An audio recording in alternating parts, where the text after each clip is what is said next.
Richard Holloway returns from a month in Singapore to find his family's four-generation farm replaced by a hotel, sparking shock and fury. Suspecting foul play, he uncovers Karen Reynolds, the HOA president, as the mastermind behind the land grab. Armed with his grandfather's meticulous records, maps, deeds, and letters, Richard, with wife Sarah and lawyer Marcus, builds a case. Historical documents reveal Karen's pattern of manipulation, while community members like Mr. Henderson offer support, sharing their own stories of her tyranny. At court, evidence of environmental violations and HOA overreach dismantles Karen's defense, securing victory. The hotel is torn down, corrupt officials resign, and the community rallies, inspired by Richard's stand. Yet Karen's appeal looms, promising future battles. The farm, now a symbol of resilience, embodies a legacy Richard vows to protect, proving that determination and truth can topple greed. This fight transcends land. It's about justice, family, and the power of small voices united. If you like stories like this, please subscribe to my channel for more, and tell me where you're watching from. Whether it's a quiet farm or a bustling city, your support keeps these tales alive. The crunch of gravel beneath my tires had always been a comforting sound, a familiar heartbeat of home that greeted me every time I turned onto Maple Ridge Road.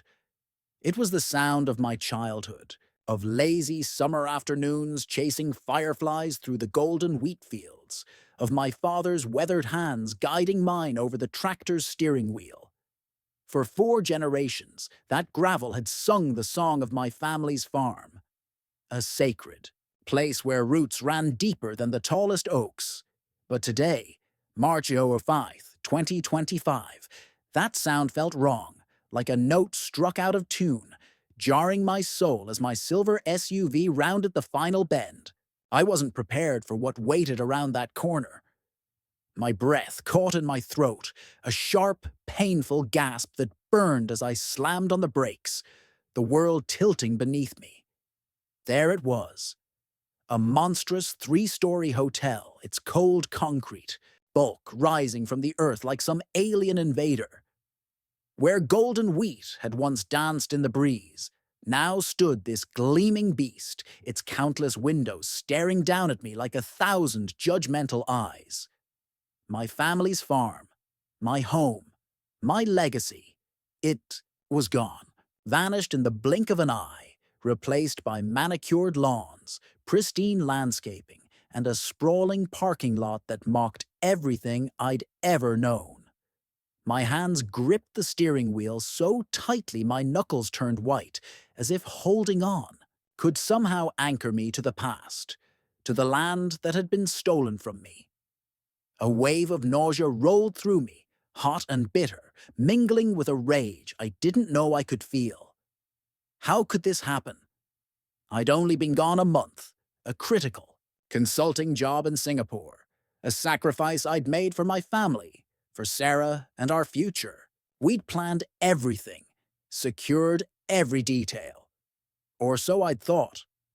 30 days. That's all it took for someone to rip out the heart of my world and pave it over with concrete. My chest tightened, a suffocating mix of disbelief and betrayal, squeezing the air from my lungs. This wasn't just land. It was my grandfather's sweat, my father's dreams, my daughter's inheritance. Every acre was sacred, every blade of wheat a thread in the tapestry of our lives. And now it was nothing but a foundation for someone else's greed. I stumbled out of the car, my legs trembling like a newborn colt's, boots crunching against soil that no longer felt like mine. The air smelled wrong, sterile, artificial, stripped of the earthy richness I'd breathed my whole life. Tears stung my eyes, but I blinked them back, fury rising to replace the grief. This wasn't just a change. It was a violation, a theft so brazen it shook me to my core. Who had done this? How had they dared? As I stared at that towering monstrosity, I knew one thing for certain. This wasn't the end. It was the beginning of a fight I'd never wanted but would never back down from. Suspicion and initial investigation. The moment I saw that concrete beast squatting on my family's land, a sickening churn twisted my gut, a primal instinct, screaming that something was horribly wrong. My silver SUV sat motionless on the side of Maple Ridge Road, engine ticking as it cooled, but my mind was racing, a storm of confusion and dread whipping through me. How could this happen in just 30 days? I'd left for Singapore with everything in place. Sarah and I had gone over every detail, every contingency, every safeguard for the farm that had been our lifeblood for generations. We'd locked it all down tight, or so I'd believed. Now, staring at that gleaming hotel, its windows mocking me like a predator's eyes, doubt gnawed at my bones. Had I missed something? Had I failed them? My hands shook as I pulled my phone from my pocket, the screen lighting up with a text from Sarah. "Richard, emergency. Call me ASAP." Her words hit like a punch, sharp and urgent.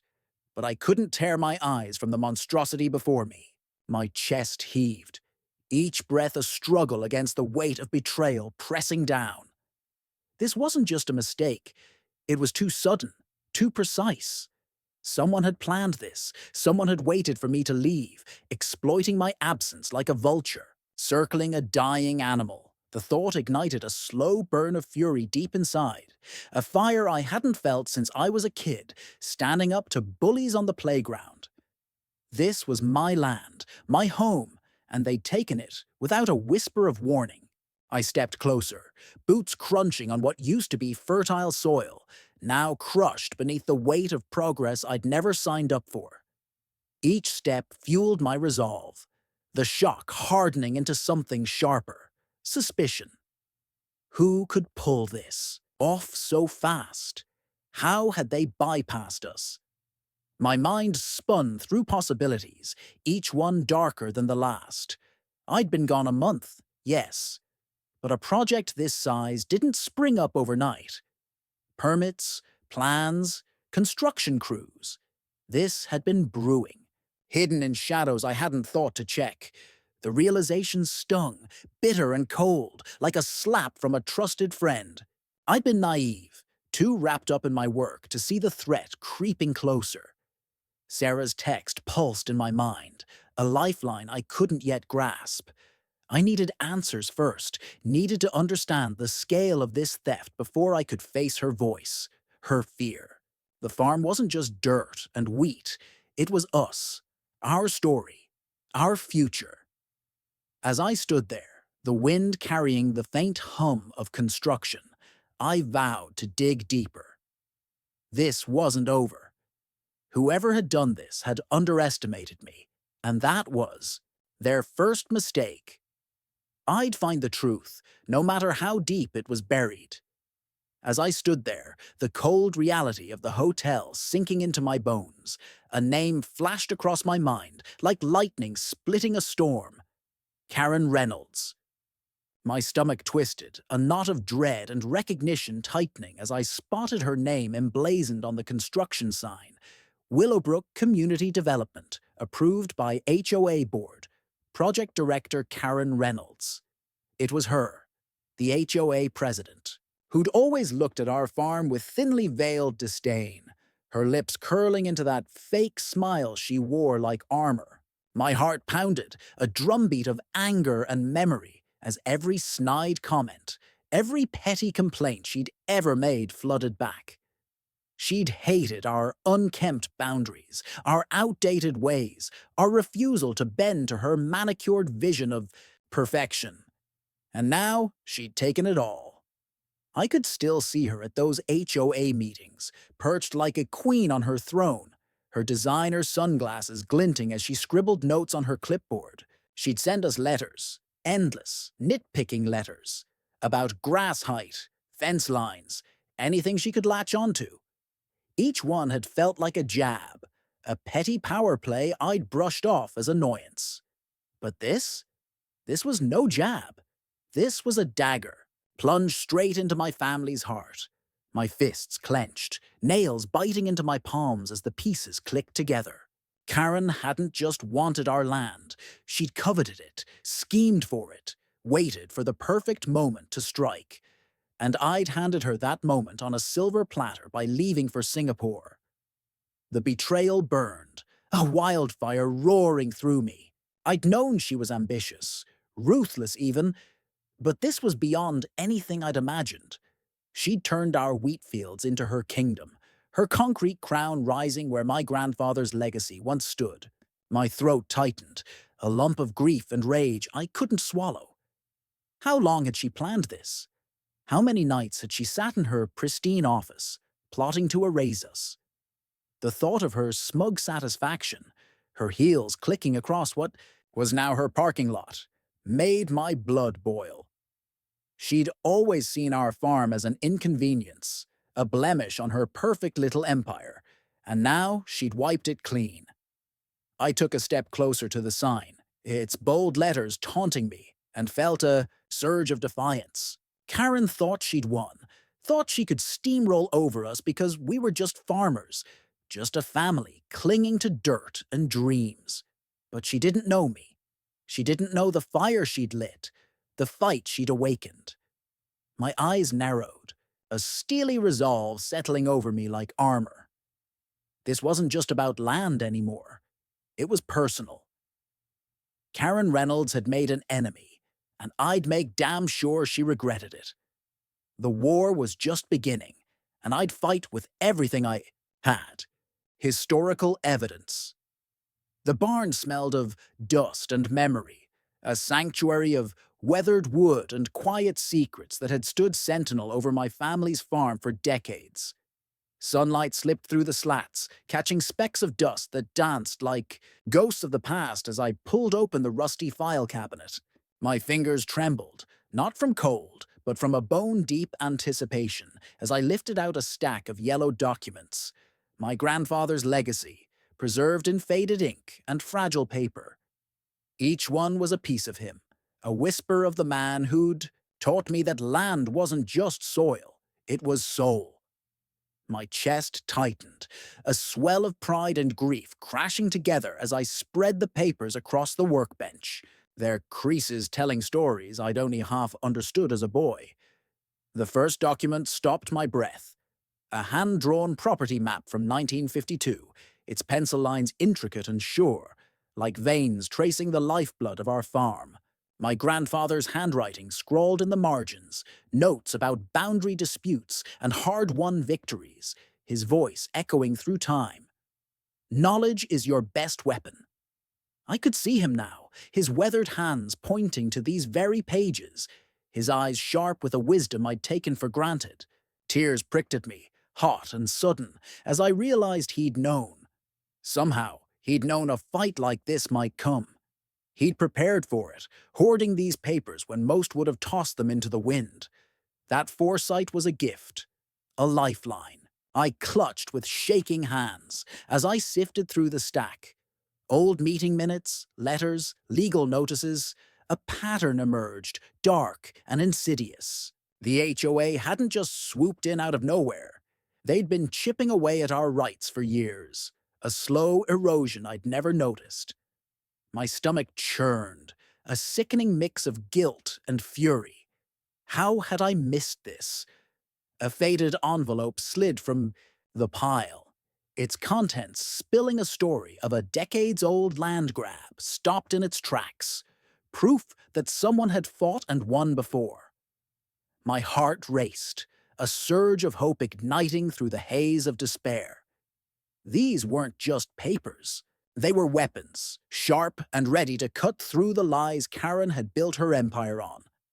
I snapped photos with my phone, each click a vow to honor my grandfather's vigilance. The barn felt alive now, humming with purpose, its shadows wrapping around me like a protective embrace. Karen thought she could erase us, but she'd never counted on this. On him. On me. The crunch of gravel outside jolted me, my pulse spiking as I peeked through the window to see her white SUV, HOA stickers glaring. She didn't know I was watching, didn't know I held her undoing in my hands. A fierce, quiet resolve settled over me. This was more than a fight for land. It was a fight for him, for us, and I'd be damned if I let her win. The kitchen table was a battlefield, strewn with maps, tax records, and coffee-stained notes, each piece a soldier in the war I'd waged since that hotel stole my breath away. My hands shook, not from fear, but from a raw, electric determination as I pored over the evidence with Marcus, my lawyer, his steady presence a rock against the chaos threatening to drown me. Sarah moved silently beside us, her touch on my shoulder a quiet anchor, her eyes fierce with the same fire that burned in me. This wasn't just about land anymore. It was our blood, our bones, our everything. And I'd fight until my last breath to take it back. Marcus traced a finger along a 1946 survey, his voice low and charged. They messed up, Richard. Big. Time. My heart leapt, a wild, desperate hope clawing up my throat as he revealed the cracks in the HOA's armor, discrepancies in property lines, rushed permits, corners cut so deep they bled. But it was the environmental report that hit like a thunderbolt. The hotel sat on protected wetlands, a violation so blatant it could bury them. I saw it then, the wheat fields I'd walked with my grandfather, the damp earth he'd taught me to respect, now screaming for justice through these pages. My chest swelled, pride and pain tangling as I realized he'd given me this chance, even from beyond the grave. Every document we uncovered felt like a brick pulled from Karen's fortress. Sarah brought more from the attic, forgotten surveys, tax stubs, her hands steady where mine faltered, her faith in me unshakable. I could still hear her voice from that first night, soft but steel-edged. We're in this together. Together, we'd found the proof. The hotel wasn't just theft, it was destruction, a scar on the land's fragile heart. My eyes burned, not with tears, but with a fury that fueled me through sleepless nights. Karen had gambled on my silence, my absence, but she'd underestimated the storm she'd unleashed. Marcus's phone pinged, a message from the Historical Society promising more ammunition, and I felt the tide turning, a rush of exhilaration drowning the doubt. I pictured Karen's smug face, her manicured nails tapping out her next move, oblivious to the noose tightening around her. She thought she could bulldoze us, but we were building something stronger, a case forged in truth, tempered by love. The farm wasn't just ours. It was the community's, the land's, and I'd be its voice. As the sun dipped low, casting long shadows across the fields she'd tried to steal, a fierce calm settled over me. This was war, and I'd fight smart, fight hard, fight until every inch of our legacy was ours again. They'd underestimated us, and that was their fatal mistake. The phone rang. Marcus grinned. The county's got something. And I knew we were unstoppable now. The air in our kitchen felt thick with tension and coffee as I spread Mr. Henderson's faded documents across the counter, each fragile page trembling in my hands like a heartbeat from the past. His weathered voice still echoed in my ears, soft and heavy with decades of secrets. She's been doing this for years. My chest tightened, a mix of gratitude and fury swelling as I traced the red lines on an old aerial photo from the 90s, proof of Karen's long game, her quiet thefts masked as community improvement. This wasn't just about my farm anymore. It was a wound carved deep into Willowbrook's soul, and Henderson's trembling hands had handed me a torch to light the darkness. Sarah's touch grounded me, her fingers brushing my shoulder as she made copies, her steady presence a lifeline in the storm raging inside me. I could feel the weight of every neighbor who'd suffered in silence, their stories now whispering through these papers. Mr. Rodriguez's hushed confession at the gas station replayed in my mind. She tried it with me, too. His eyes haunted, with regret. My throat burned, a lump of anguish and resolve I couldn't swallow. How many had bent under Karen's shadow? How many had lost their roots because no one dared to stand? The thought clawed at me, raw and relentless, until Henderson's words lit a spark. Nobody had the courage, until now. A flicker of movement outside caught my eye. A young woman from the HOA meetings, her nervous glance darting toward our house before she hurried away. My pulse quickened, suspicion curling tight in my gut. Was she watching us? Reporting back? Sarah saw it too, her jaw tightening, but Henderson's whisper cut through. Some folks are talking. Not everyone's with her. Hope flared, fragile but fierce. A ember stoked by the idea that we weren't alone. The community was waking up, voices rising from the ashes of fear. Neighbors, farmers, quiet souls who'd felt Karen's heel too long. Each signature on our petition, each shared story, was a brick in a wall against her tyranny. I clutched the photos tighter, their edges biting into my palms. As I mapped out her schemes, rezoning tricks, boundary shifts, permits slipped through. Greasy hands. My grandfather's lessons rang in my ears. Land tells stories. Now it was screaming, and I'd make sure everyone heard. A cryptic call came. Someone wants to meet you, and my heart thudded with possibility. Allies were emerging, shadows turning into strength. Karen thought she'd crushed us, but she'd misjudged the quiet power of a community scorned. As Sarah squeezed my hand, her eyes blazing with the same fire, I felt it. We were a tide, rising, unstoppable.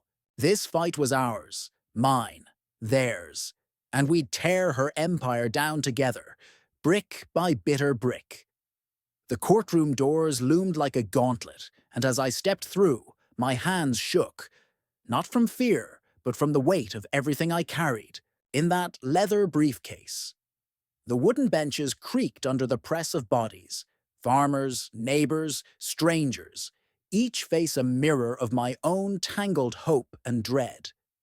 Karen sat ahead, her blazer crisp as a blade, her designer glasses glinting like a shield, but I caught the twitch of her fingers, a crack in her icy mask. My heart pounded, a war drum in my chest, as I met Marcus's steady gaze. "Stay calm," he whispered, but calm felt miles away when my family's soul hung in the balance. Judge Hartman's stern eyes swept the room, a storm brewing behind her silence, and I felt the air shift. Electric, alive with the stakes of this fight. Marcus rose, his voice cutting through the hush. Like a blade.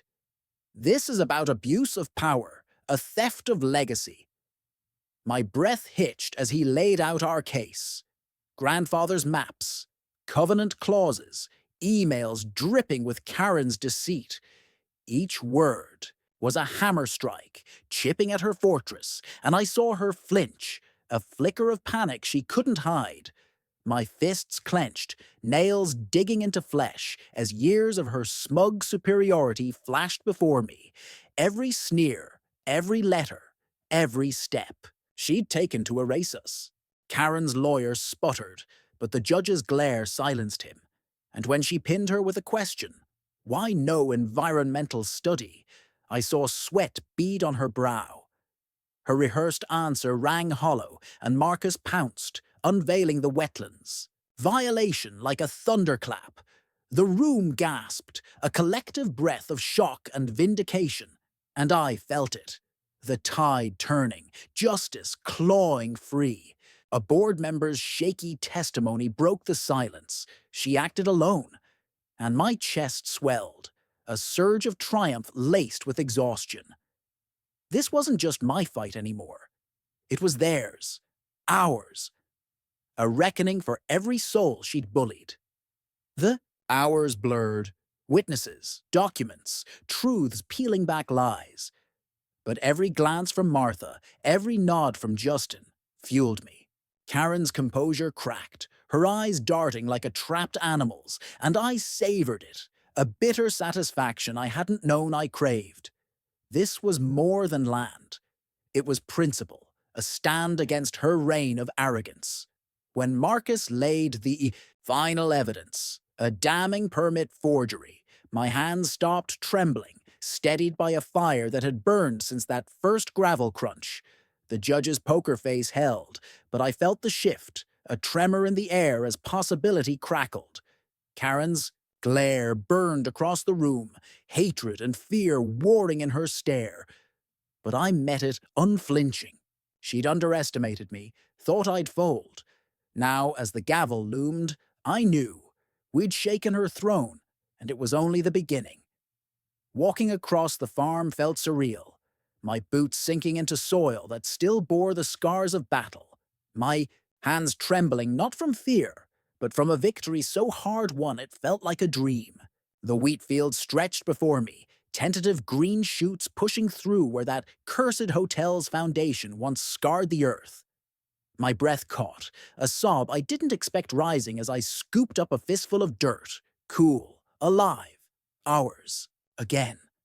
Sarah's footsteps joined mine, her hand slipping into mine, and I saw it in her eyes. Relief, pride, a shared ache for what we'd endured.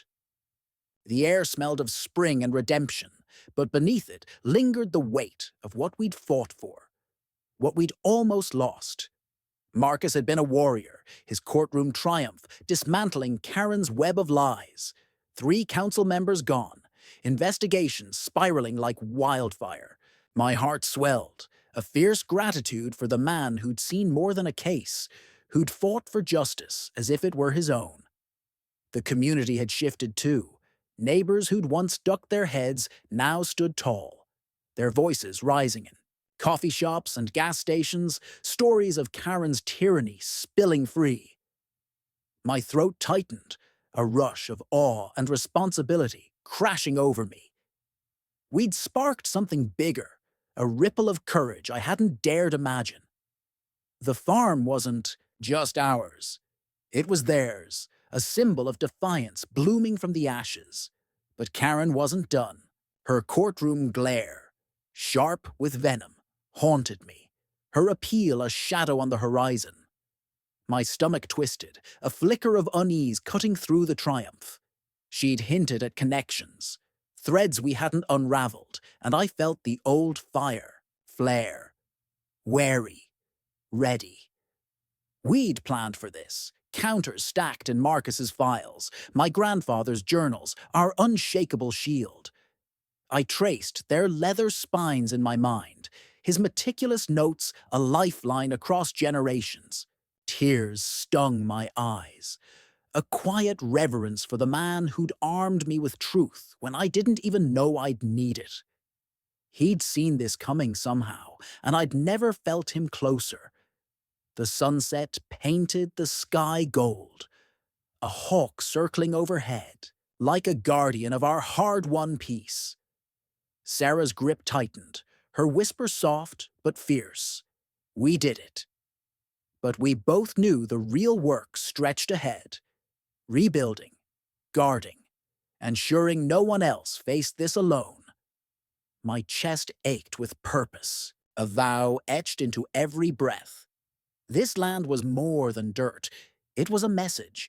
Small voices could roar, families could stand, corruption could fall. The hotel's ghost lingered in the distance, a crumbling monument to greed, but we'd turned it to dust. Karen had underestimated us, and that was her ruin. As night fell, I felt it. Hope, unshakable, a seed planted deep. This wasn't the end. It was a beginning, and we'd fight on, together. The farm stretched out before me, under a sky bruised with dusk, its fields whispering secrets of survival, as I stood rooted to the soil my grandfather had tilled. My fingers brushed the tender green shoots breaking through the earth, each one a fragile promise clawing back from the ruin Karen had left behind. My chest tightened, a swell of pride and sorrow crashing together as I felt him here, his hands in mine, his voice in the wind, guiding me through this fight I'd never imagined I'd face. The victory was ours, the hotel gone, but the weight of it lingered, heavy and bittersweet, a scar on my heart that pulsed with every step across this reclaimed land. Sarah's silhouette joined me, her presence a quiet strength that steadied the tremble in my soul. Her eyes, fierce with love, mirrored mine, haunted by the battle, lit by the hope of what lay ahead.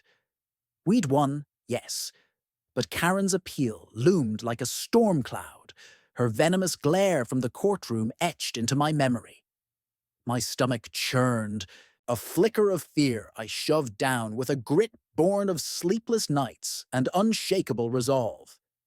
She'd hinted at deeper ties, a web we hadn't fully untangled, but I wasn't the naive farmer she'd pegged me for anymore. My grandfather's journals, those leather-bound relics of foresight, were my armor, their faded pages brimming with strategies she'd never see coming. I felt his pride, a warmth in my bones, and vowed she'd regret crossing us again. The community had shifted too, a tide of courage rising where silence once reigned.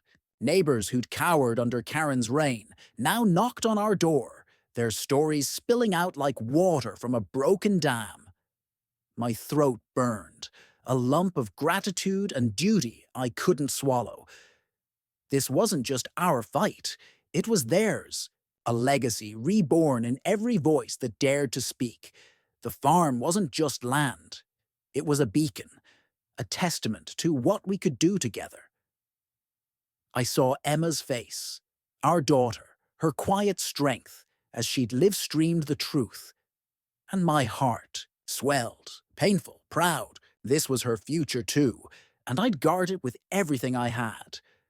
As stars pierced the darkening sky, I felt the weight of what lay ahead, not just rebuilding, but protecting, ensuring no one else faced this alone. My hands clenched, dirt caking. My palms, a fierce determination settling deep.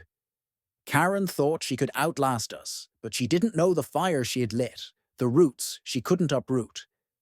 This was more than a win. It was a promise, a bridge from past to future.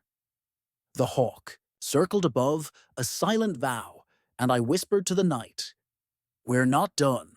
The farm breathed with us, alive, a defiant, and I knew this was only the beginning of what we'd build. The kitchen glowed with the soft hum of evening, papers strewn across the table like battle scars, each one a testament to the war we'd waged and won. My fingers traced the edges of a 1946 map, its ink faded but fierce, and I felt a shiver of awe ripple through me. This wasn't just about our farm anymore. It was a clarion call, a roar against the silence that had let bullies like Karen thrive. My chest swelled, a wild mix of triumph and exhaustion, as I realized what we'd done, cracked open a truth bigger than us, a light for every small voice crushed under greed's heel. The soil outside still bore her marks, but it sang of justice. Now, and that song was ours to share. Sarah's hand found mine, her touch a lifeline through the storm of emotions I couldn't name. Her eyes held mine, tired, resolute, blazing with a pride that mirrored the fire in my gut. We'd stood against a titan, armed with nothing but truth and tenacity, and toppled it. My throat tightened, a sob I buried under a shaky breath as I thought of Mr. Rodriguez, of Henderson, of every neighbor who'd whispered their pain in our wake. This victory wasn't just ours. It was theirs, a crack in the wall of fear that had caged Willowbrook too long. The news vans, the petitions, the stories spilling out. They weren't just echoes. They were a revolution, and we'd lit the fuse. Karen's downfall wasn't the end. It was a warning, a flare in the dark for every family clinging to their roots. My heart raced, a fierce joy laced with duty as I pictured my grandfather's weathered face, his lessons of land and legacy now a weapon in my hands. I'd been his student, but now I was his voice, carrying his fight into a world he'd never see. Tears stung my eyes, hot and unbidden, as I felt the weight of that honor. Painful, beautiful, unbreakable. This wasn't about concrete or profit. It was about principle, about showing that one person, armed with courage and a dusty stack of papers, could shift the earth. The phone rang, a reporter's voice crackling with excitement. "We want your story." And I glanced at Sarah, her nod, a quiet vow. "Yes," I said, my voice steady despite the tremor in my soul. This was bigger than us now, a message rippling beyond Willowbrook's borders. Bullies could fall, legacies could stand, communities could heal.